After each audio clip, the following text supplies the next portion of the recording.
po eh, napapaginipan ko po yung nangyari. Tapos, ayun po, sumisigaw ako, tawag ko yung mommy ko, umiiyak ako.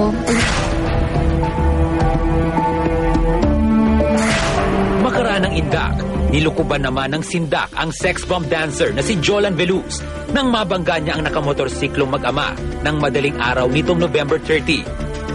Galing si Jolan sa isang ensayo sa AFP Theater nang salpukin ng kanyang minamanehong Honda City ang mga biktima sa Barangay Batasan Hills, Quezon City. Ayun po, pauwi po po.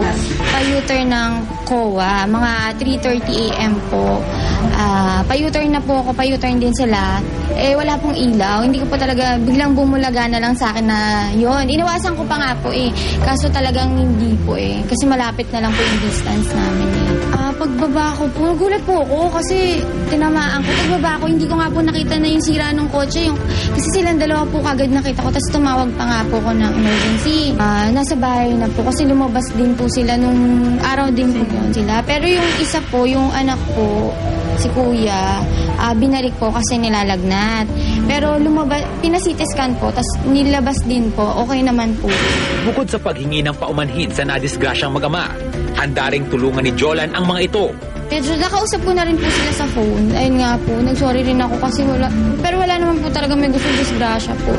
Hindi pa naman po kami nagkakausap maigi nung kabilang partido. Pero ang sa kanila po parang ayaw na rin po nilang maabala.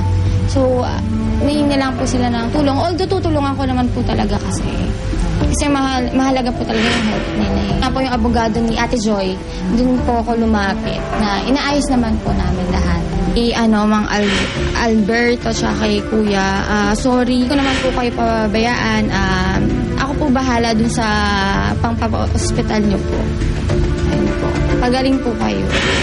Abot-abot naman ang pasasalamat ni Jolan sa kanyang mga kaanak at kapwa sex bomb dancer na dagli ang sumaklolo sa kanya sa mismong pinangyarihan ng insidente. Hindi ko po alam gagawin ko nag-hysterical na talaga ako. Tapos, ayun po, tinawagan ko po si Ate Ira din. Ayun po, pumunta po sa Ate Ira. Si Sunshine din pumunta po.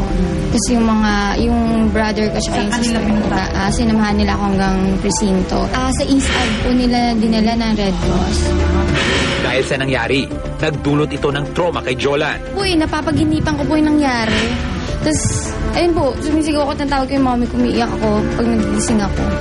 Papasalamat ako kay God. Walang nangyari sa akin. Sumakit na yung bato ko at yung chest.